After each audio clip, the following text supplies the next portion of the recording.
Assalamualaikum warahmatullahi wabarakatuh, and good morning my students. How are you today? Hopefully you are in good condition.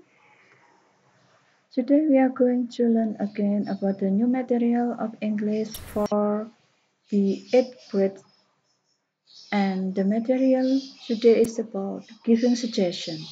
What is the giving suggestion? Let's start the video.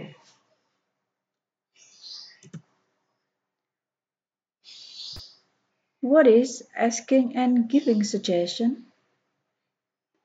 Suggest means to present a suggestion, that is to introduce or propose an idea or a plan for consideration. Suggestions are abstract and can be in form of solutions, advice, plan, and idea. Suggest means to propose a plan. It can be accepted or refused.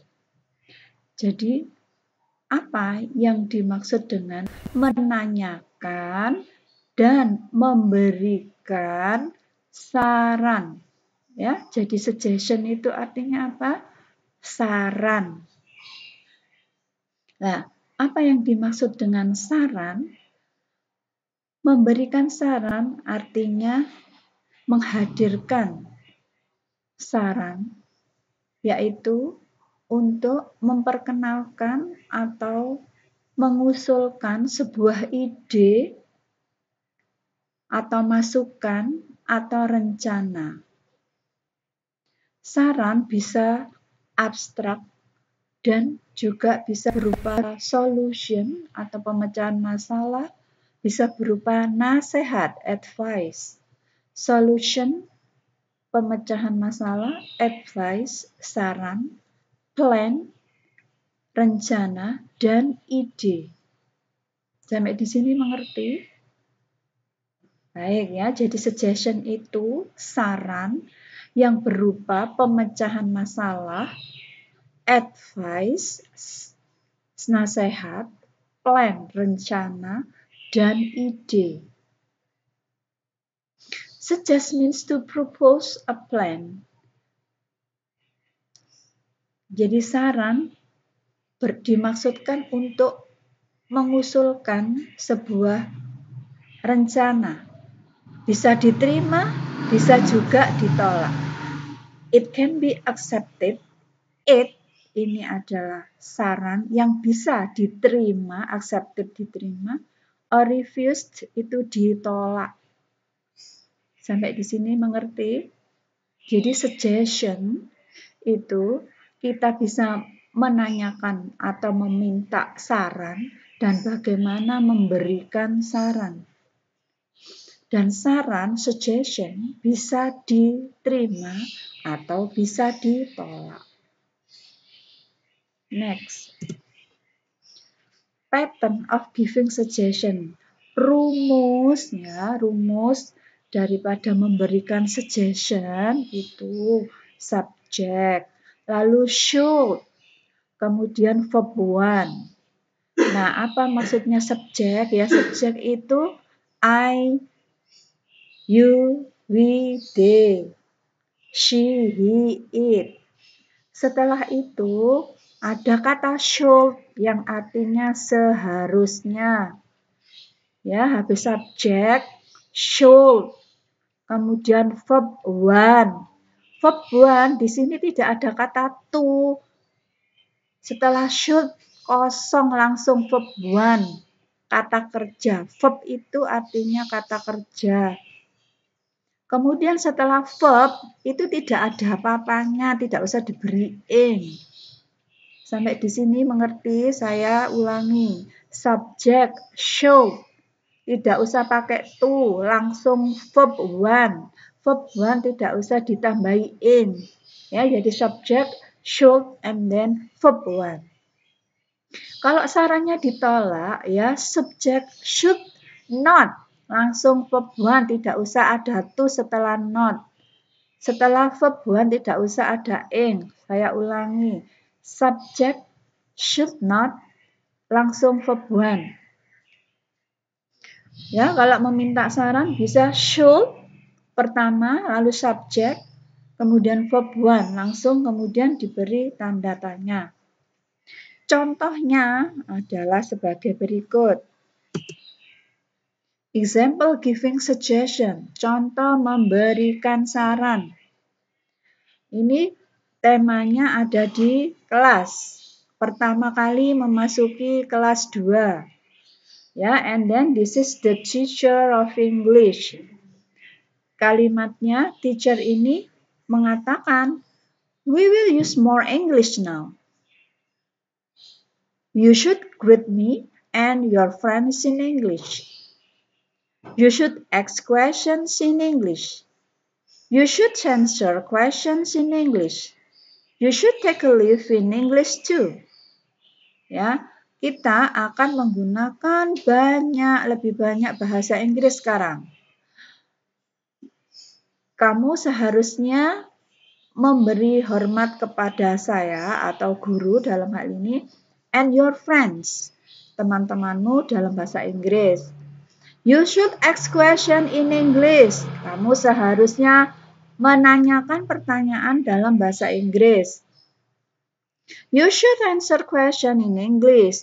Kalau menjawab pertanyaan, kamu seharusnya menjawab pertanyaan dalam bahasa Inggris. You should take a leave in English too. Kalau kita berpisah, kamu seharusnya berpisah dalam bahasa Inggris juga. Ya, ini memberikan saran. You should greet me, you should ask question, you should answer, you should take a leave. Semuanya subject, should, verb, kata kerja. Subject you should. Kemudian ask, kata kerja. You subject should. Lalu answer, kata kerja.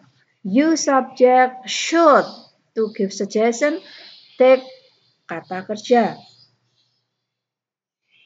Kemudian, pattern of giving suggestion with adjective. Tadi kan pakai verb ya, subject, should, langsung verb 1. Sekarang yang memberikan suggestion saran dengan memakai adjektif. Rumusnya subject should not be adjective. Kalau negatif ya not-nya enggak usah. Tapi harus ada should be adjective. Contoh, you should not be ashamed to use English with me. Artinya kamu tidak seharusnya malu untuk menggunakan bahasa Inggris dengan saya. Nah, di sini ada you should not, ya. Be. Nah, be ini kenapa harus ada be? Karena ada ashamed, ini adjektif. Lanjut, you should not be ashamed, sama. You should not spend. Kenapa ini enggak ada be-nya? Karena spend bukan adjektif, tapi kata kerja. You should not spend your time by playing game. Alright? Saya artikan, you should not be ashamed. Kamu tidak seharusnya malu to use English, menggunakan bahasa Inggris dengan saya. Kamu tidak seharusnya malu untuk berbicara dan menulis satu sama lain dalam bahasa Inggris. You should not spend, kamu tidak seharusnya meluangkan atau menggunakan waktumu dengan bermain game. Ya, spend ini tidak ada be karena bukan adjektif tapi verb seperti yang sebelumnya. Nah, reflection sekarang ya, reflection. Ini harus dijawab reflectionnya. Nah, 1. What do you think of the material of giving suggestion? Kalau ada what do you think, itu jawabnya pakai adjektif atau keterangan keadaan, kata sifat. Yang kedua, when do we use expression of giving suggestions? Ya, kapan kita menggunakan ungkapan memberikan saran. Yang ketiga, write the pattern of giving suggestion in positive, negative, and interrogative. Tulis pattern rumusnya. Kamu harus nulis rumusnya dulu biar enggak salah. Ya, menulis atau tulislah pola rumus bagaimana memberikan saran dalam bentuk positif, dalam bentuk negatif, dan pertanyaan.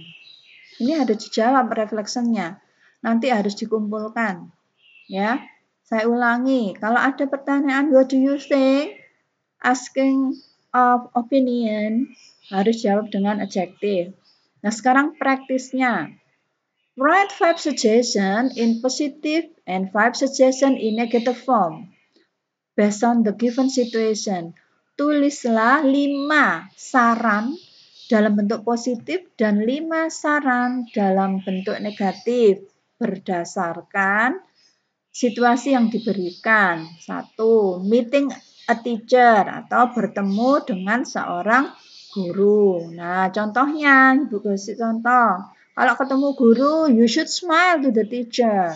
Kalau ketemu guru, you should respect the teacher.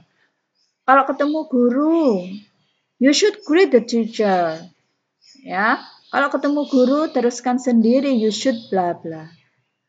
Nah, yang kedua, tulislah juga 5 suggestion, 5 suggestion, saran positif dan 5 saran negatif dengan situasi going to the market. Kalau ada orang pergi ke pasar, kamu beri saran apa? 5 yang positif, 5 negatif.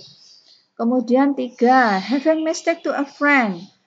Berilah saran yang positif dan apa saran yang tidak boleh dilakukan ketika mempunyai kesalahan kepada teman. Ya. Oke. Praktis yang kedua, rearrange the jumbled words to be meaningful sentence. Rearrange ini artinya adalah urutkan kata-kata yang beracakan ini menjadi kalimat yang bermakna, yang benar. Ini kan belum benar. Should diligent be to our parents' help. Students should participate activity school in. Should brush your teeth to prevent unwholesome. Student you every should day to remember knowledge well. You pay should attention family money giving by two. Student loudly laugh they when sister dad sad feels. Tanda tanya atau question mark. Should go we to the movie holiday spare time too. Ini harus dikerjakan juga dengan cara mengurutkan, ya, menata kembali, ditulis menjadi kalimat yang benar. Sampai di sini mengerti? Kalau tidak mengerti nanti tanya melalui WA. Ya, oke, harus dikerjakan. Terima kasih atas perhatiannya. Thank you for your attention.